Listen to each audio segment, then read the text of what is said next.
Welcome to Coruzant Technologies, home of the Digital Executive Podcast. Welcome to the Digital Executive. Today's guest is Ed Marx. The youngest child of Holocaust survivors, Ed moved to the United States at age 10.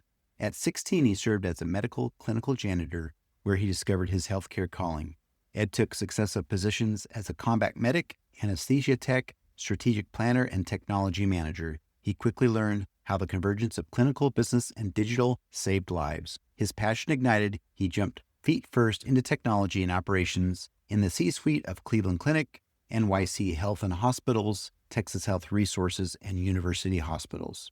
Intermixed, Ed served as the supplier side as well. He was the CEO for consulting firm Divergent, Global Chief Digital Officer for Tech Mahindra Health and Life Sciences, and CIO of the advisory board.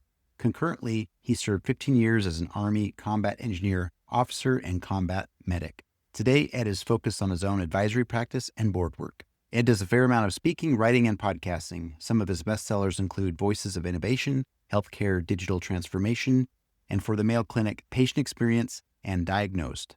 His podcast, Digital, DGTL Voices, is top 3% globally, and his blog, CEO Unplugged, has over 1 million views. Ed is also active on YouTube, X, Instagram, and TikTok. Well, good afternoon, Ed. Welcome to the show. Hey, thanks for having me. I'm so excited.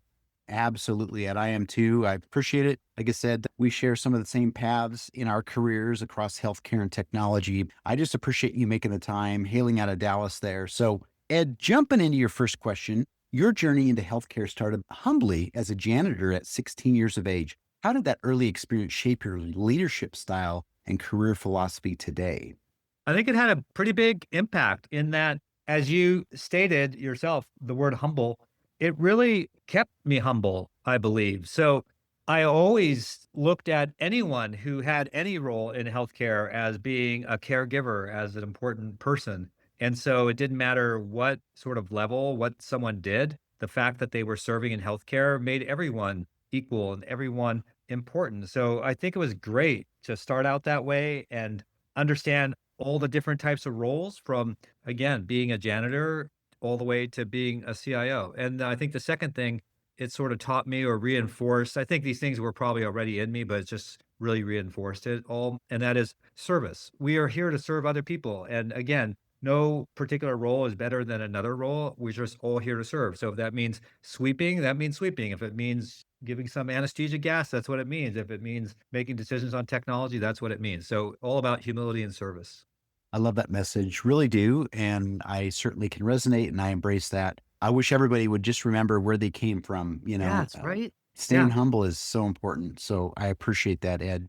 Ed, you've held C-suite roles at major institutions like Cleveland Clinic, New York City Health and Hospitals.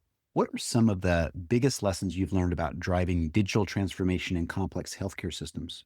Well, it has very little to do with technology, and it's really about relationships. I used to always say relationships cover a multitude of sin because the fact is, when you do these big transformational type projects or even small ones, you're going to make mistakes. I make mistakes all the time. My team's going to make mistakes. The client, the customer is going to make mistakes. But if you have a good relationship, people are willing to give a lot of grace and mercy, which is really key for success. Otherwise, as soon as there's a little bump in the road, someone might use that as an excuse for not progressing, for not transforming. But if you really work hard on developing relationships, when those bumps come, and you've already told them they're going to come, then they will be your ally, not your enemy. So I always shared best practice for me, just learn the hard way, is really focus on relationships. So it's less about technology and focusing on relationships. I think the second thing, if there's maybe three things, the second one would be having a compelling vision that gets everyone excited. It's one thing to have to do something hard, and both you and I are former military, and we know we've been on forced road marches or worse. And if you're doing it just because, oh my gosh, I got to do another 20-mile road march with heavy gear and carrying a weapon and all that sort of thing, man, it's tough. But if you know that it's because you're about to liberate some innocent people, it's a lot easier. So when you have a vision, it makes things easier. So when we're doing big implementations of something, whether it's AI or electronic health record or whatever it might be, if people understand the why, like, why are we doing this? What is the vision? Then they're more than likely to embrace it, be excited about it, and again, be your ally. And the final thing I learned that is really effective with all sorts of digital transformation is speaking the language of the customer, meaning never use tech talk. I always strive to use the same language of my customer. So clinicians primarily, right, are a lot of times the internal customer. And if I go in there and talk all sorts of tech jargon, one, they're not going to know. Two, they're going to be maybe intimidated. And three, you're going to automatically, therefore, put them on the defensive because they don't want to act like they don't know and they're just eyes roll over, that sort of thing. But if you speak to them in a clinical context, then they're going to listen and respect you. And so I always worked hard on that. So I've had many times I could tell you, but for the sake of time, you'll have to take my word on it, where I was doing presentations in the C-suite and guests did not know who the CIO was in the room, nor the CMO or the CNO, because we all spoke each other's language.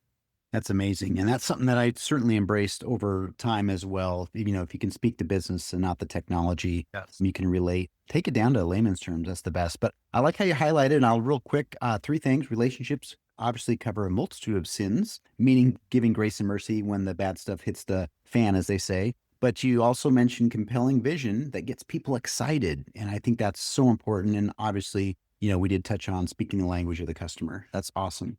So, Ed, you've written best-selling books like Voices of Innovation and Healthcare Digital Transformation. What common barriers do you see when it comes to implementing new technology in healthcare, and how can leaders overcome them? Yeah, I think there's two that on the top of my head, certainly after I listen to the podcast upon release, I'll think of a couple more. But the ones that come to mind right now as we're sharing is people are busy. And it's not that they are afraid of technology or don't want to change, but they're just plain busy. And so you're going to come in and you're going to say, "Hey, look at this neat thing." And you're going to have to take these training classes and you're going to have to do things differently. And they're thinking to themselves, I'm too busy. I'm already working too much. I'm missing my family. And now you're going to do this? No, I'm going to throw up every roadblock unconsciously or consciously that I can so that people just turn away. I mean, I just heard a story. I could not believe it. I just heard a story yesterday of a very fine academic medical center that was implementing nothing like massive transformation, just minor transformation. And the pushback from the operations was so severe, they actually stopped. I mean, I had not heard a story like that in a long time. So I was a little shocked. But I think a lot of it is that people are busy. The other thing is we don't include them in that change management. So we just show up one day and kind of maybe we do give them that compelling vision. Hey, everyone, on 90 days from now, we're going to do this differently. And here's why, because it's going to save people's lives, it's going to improve experience, whatever it might be. So let's just say we do that, but then we show up 90 days later is the next time for go live. That's a big mistake. And that's the other thing. So the important lesson here is if you want to get ownership, if you want to get them to even lead the way and not necessarily, or use the word partner with you the way, is include them. And so bringing them up front, like, hey, here's what we're thinking about. How should we do this? You know your area better. This is what we might have worked for us, at a project a year ago or at a different organization. But how about here? Tell us your opinion. And by the way, so here's the kicker. Would you mind being our champion? Will you lead this? And then you get out of the way.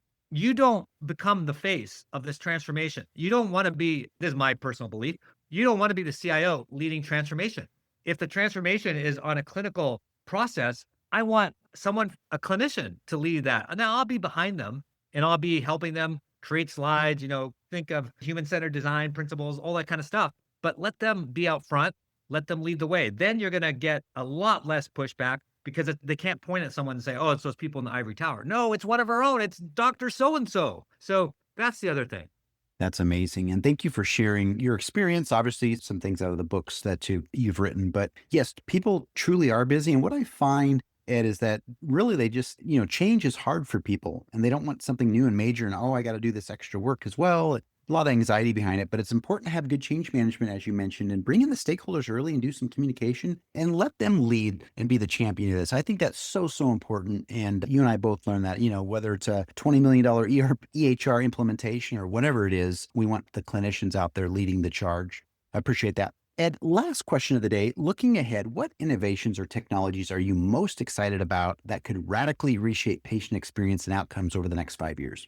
Yeah, so whether or not it's AI that everyone talks about now or blockchain or what have you, I think it's going to happen in three primary areas. So I'm not so much focused on the actual tech as I am what is it that we're going to radically transform? What's the promise of the technology to do these things? And I think one is the coming center and forefront with voice. So everything's going to start to be voice driven. And you're seeing some of that early now already in a variety of industries, certainly healthcare. Even my PCP, I had my physical last week, and she was using her phone, which was doing all the recording. So she had 100% eye contact with me. And then I talked to her about it afterwards, obviously, because she knows who I am and I know who she is. And she just talked about how it improved her lifestyle because she has a lot less pajama time or working on a computer after hours, just trying to catch up on notes. She has a better rapport with patients. And I think that's the way we're going, and it's gonna go the same way on the patient side, and I've seen this in the OR as well. I served a shift in the OR when I was in Cleveland Clinic, and I know what it's like and how it can be vastly improved through voice commands and having the system make sure that you're hitting all of your checklists and things like that in order to ensure a great outcome. So, voice is gonna continue to be huge, even voice to the point that there's some technology already where through voice you can tell or predict that someone is going to have some sort of, horrific health event. So that's cool though, because it's way early warning. So that's an area I think hyper personalization, today in healthcare, especially, we don't personalize very much and we really should. And we're seeing great personalization in other industries like the consumer industries, travel industries, where they know who you are and you don't have to keep telling them all the time your different pieces of information and all the annoyance that goes with it. And so I think we're going to see hyper personalization, not just with the basic interactions, but also the more complex patient interactions. So instead of you and I, if we both went in for the same complaint, they would just logically give us both the same prescription and the same dose. Now, with hyper personalization in the future, they will have our genetics already, our DNA. They'll know deeply our family history. They'll know a wide variety of things that they can't compute on their own, but in the background that can be computed, including new things that you share in real time about your situation. And so the clinician will be prompted for best next question and continue to dig down, but using all this AI capabilities in the background to help them really personalize what not only your diagnosis is, but again, back to my really poor example, what your prescription might be. And it'll be different than mine now as a result. So it's no longer this, hey, everyone is treated the same. We have one sort of care template, but no, it's going to be hyper personalized, which should lead to better outcomes and better experience. So that's another area. And maybe the third one, I think there's a lot, but another big one is virtual care. So we've seen a lot of early promise. I think people are getting more comfortable with it. We're seeing better reimbursement models come out, especially when it comes to value-based care. So I think we're going to see a lot more of virtual care. And again, I think when done right and leveraging all these modern technologies, we can be better predictors of, oh, that person's going to have a fall. So you don't have to be there. You can tell via the camera. You can tell, again, via voice, a lot of different things. So I think we're going to see more and more of the virtual care coming out. And again, leveraging all of these new capabilities and technologies. So I think those are three super exciting areas. There's more, but that encompasses quite a bit that will touch pretty much everyone. That's awesome. Thank you. And I just want to highlight the three things. I think they're so important. We talk about AI all the time and a lot of other technologies, but you're absolutely right. If we can get more time, face time with the patient, these are providers using voice driven or voice centralized types of technology, then they don't have to be at home for 3 hours doing their notes, of course. And then hyper personalization. Oh my gosh. I'm telling you, in the consumer retail market, they've got it down. Yeah. Healthcare always lags behind, I feel, as a technology healthcare CIO. And I see this, but I know we're trying to get up to par, and this would be huge for both patients and the providers. And lastly, virtual care, you're right. We're getting there. I know it's going to be faster, better, cheaper, more improved by leveraging some of the technology in the virtual care space. So I really appreciate your insights. And Ed, it was such a pleasure having you on today, and I look forward to speaking with you real soon. Yeah. Thank you for having me. And thanks for what you do with your podcast. I learn a lot from it. Thank you. Bye for now.